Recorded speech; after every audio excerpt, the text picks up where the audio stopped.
Hi friends, అందరికీ నమస్కారం అండి. తులారాశి జాతకులు మీకోసమే ఈ వీడియో అస్సలు విడిచిపెట్టవద్దు.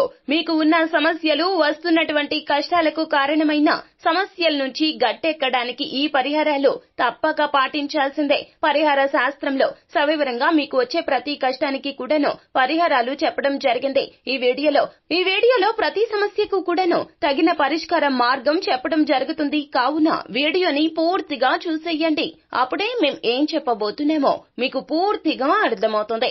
వీడియో గనక మీకు నచ్చినట్లయితే గనక లైక్ చేయండి. మీ లైక్ మాకెంతో సపోర్ట్ అండ్ ఎంకరేజ్మెంట్ గా ఉంటుంది. ఇక మనం ఏ మాత్రం ఆలస్యం చేయకుండా వీడియోలోకి వచ్చేద్దామో.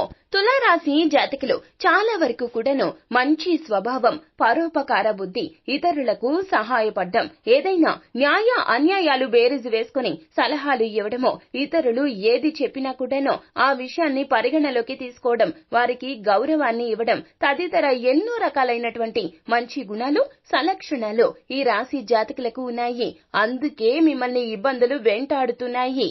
నరదిష్టి ఎక్కువగా ఉంటుంది తులారాశి జాతకులకు. నరదిష్టి నుండి బయటపడాలి. తెలుసో తెలియకో ఏదైనా చిన్న పాపాలు చేసినా కూడా ఆ దోషాలు మిమ్మల్ని పట్టి పీడిస్తూ ఉంటాయి. గ్రహాలు కొన్నిసార్లు నీచ స్థితిలో ఉంటే గనక ఆ ప్రభావాలు మీపై తప్పక కలుగుతాయి. ఇక పితృదోషము, ఇబ్బందులు, కష్టాలు ఇవి అన్ని కూడా వస్తూనే ఉంటాయి. వీటన్నింటి నుండి బయటపడాలంటే ఏం చేయాలో, ఏ సమస్యకు ఏ పరిహారం జ్యోతిష శాస్త్రం, పరిహార శాస్త్రం మనకి చెప్పిందో ఇప్పుడు మనం తెలుసుకుందాము. ఏ పని మొదలు పెట్టినా ముందుకు సాగకపోవడం, పనులు మందకొడిగా ఉండడమో, ఒక అడుగు ముందుకు వేద్దాము అనే లోపే 4 అడుగులు వెనక్కి పడిపోవడమో, శత్రువులు ఎక్కువగా తయారవడమో, ఏదైనా ఒక పని మొదలు పెడుతున్నాము అంటే ఎవ్వరూ మనల్ని పట్టించుకోకపోవడమో, ముందుకు వెళ్దాము అంటే వారి మాటలతో నిస్సత్తువ మిమ్మల్ని ఆవహించేయడమో తదితర అన్ని రకాల సమస్యలకు కూడా ఈ పరిహారం తప్పక ఉపయోగపడుతుంది. ఈ పరిహారం ఏమిటంటే గనక, మీరు ఏదైనా ఒక పని మొదలు పెడదాము అనుకున్నప్పుడు,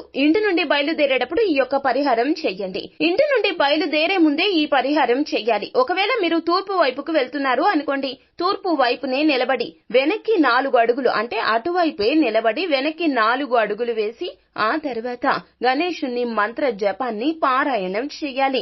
ఓం గం గణాధిపతియై నమః ఈ మంత్ర జపం పారాయణ చెయ్యండి. అలాగే పూజ గదిలో బెల్లం ముక్కను అయినా కూడాను, మీరు నైవేద్యంగా పెట్టిన బెల్లం ముక్కను అయినా కూడాను తినండి. ఆ తర్వాత అక్షింతలు, ఒక్క అక్షిత అయినా పర్వాలేదండి, శిరస్సు మీద చల్లుకొని బయలుదేరండి. ఖచ్చితంగా విజయం మిమ్మల్ని వరిస్తుంది.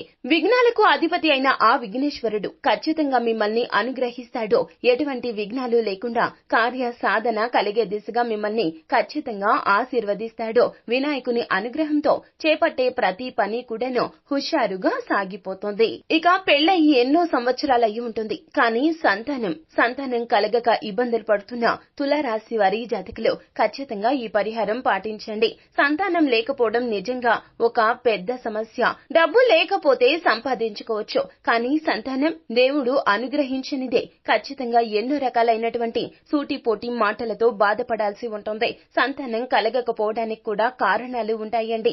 అది ఏమిటంటే గనక, మీ జాతకంలో బృహస్పతి నీచ స్థితిలో ఉంటే గనక ఖచ్చితంగా సంతాన సమస్య కలుగుతుంది. గురు పౌర్ణమి తిథి నాడు ఈ 2024 సంవత్సరంలో కుంకుమ, పసుపు, చందనం మీకు స్తోమతకు తగ్గట్లుగా శ్రీ మహావిష్ణువుకి గాని, గురు దత్తాత్రేయుడికి గాని మీరు ఖచ్చితంగా సమర్పించండి. ఇలా చేస్తే ఇబ్బందులు తొలగిపోతాయి. సంతానం ఖచ్చితంగా కలుగుతుంది. అవసరమైన వారికి బెల్లాన్ని దానంగా ఇవ్వండి.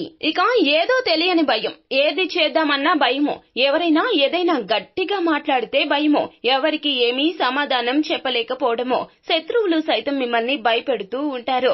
ఎందుకు భయపడుతున్నారో మీకే తెలియదు. ఎవరో మా మీద చెడు ప్రయోగాలు చేశారనో, తంత్ర ప్రయోగాలు చేశారనో భావిస్తూ ఉంటారు. ఇటువంటి అనవసరమైన భయాలు తొలగించుకోవడానికి ఈ పరిహారం తప్పక పాటించండి. ఎవరైనా మాట్లాడించినా మాట రాకపోవడమో, భయం కారణంగా ఇతరులతో సన్నిహితంగా ఉండలేకపోవడమో గ్రహ ప్రభావం ఇది. కావున ఈ పరిహారం పాటించండి. ప్రతి శనివారము ఆంజనేయ స్వామికి సింధూరం రంగులో లేదా ఎరుపు రంగులో ఉన్న వస్త్రాన్ని సమర్పిస్తే గనక పుణ్య ఫలితం సిద్ధిస్తుంది. కొంతమందికి శత్రు బాధలు కూడా ఉంటూ ఉంటాయి. ఎవరి వల్ల ఇబ్బంది పడుతూ ఉంటారు, భయపడుతూ ఉంటారు. అలాంటి వారు దగ్గరలోని హనుమంతుని ఆలయం లేదా శ్రీరాముల వారి ఆలయానికి అయినా వెళ్లి ఆంజనేయ స్వామికి ఎరుపు రంగు కానీ సింధూరపు రంగులో ఉన్నటువంటి వస్త్రాన్ని కానీ సమర్పించండి. శాస్త్ర ప్రకారం ఇలా చేస్తే గనక ఖచ్చితంగా ఫలితం కలుగుతుంది. విఘ్నాలకు అధిపతి వినాయకుడు. అయితే సంకట మోచ ఆంజనేయ స్వామి ఖచ్చితంగా మీకు ఆత్మస్థైర్యాన్ని కలగచేస్తాడు. ఇబ్బందుల నుంచి మీరు బయటపడేలాగా చేస్తాడు.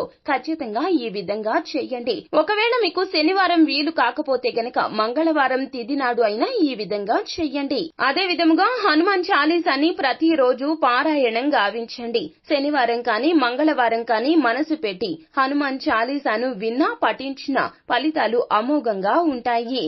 ఇక గృహిణికి ఇబ్బందులు ఎదురవుతూ ఉంటాయి. జీవిత భాగస్వామి పట్టించుకోకపోవడమో, కుటుంబంలో ఖచ్చితంగా మీ మీద మంచి అభిప్రాయం లేకపోవడమో, మీరంటే విలువ లేకపోవడమో, మిమ్మల్ని చులకనగా చూడడమో, సంతానం కూడాను మీ పట్ల అగౌరవ మర్యాదలతో ఉండడమో తదితర అన్ని ఇబ్బందులు పోగొట్టుకోవడానికి ప్రతిరోజు కూడా సాయంత్రం స్నానం చేసిన తర్వాత తులసి మొక్కకు నీటిని సమర్పించాలి.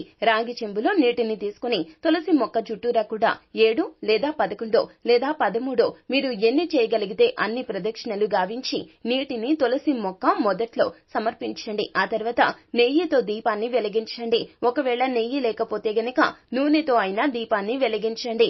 ఇలా చేస్తే ఇబ్బందులు పోతాయి. ఖచ్చితంగా మీరంటే ఒక గుర్తింపు వస్తుంది మీ కుటుంబంలో. ఇక ఎంత సంపాదించినా మిగలకపోవడమో, ఎంత సంపాదించినా ఖర్చులు అధికంగా అయిపోవడమో, ఎప్పుడూ ఏదో ఒక ఖర్చు మిమ్మల్ని వెంటాడుతూ ఉండడమో, ఈ ఇబ్బందుల నుంచి డబ్బు నిలవాలి అన్నా సంపాదించిన సంపాదన స్థిరాస్తిలోకి మారిపోవాలి అన్నా ఖచ్చితంగా తులారాశి వారి జాతకులు ఈ పరిహారం శుక్రవారం తిథి నాడు చేయాల్సిందే. శుక్రవారం తిథి నాడు ఉదయము సాయంత్రము కూడాను కర్పూరపు పొడిని చేసి 8 రకాల నూనెలతో లక్ష్మీదేవి పటం ముందు దీపాన్ని వెలిగించండి.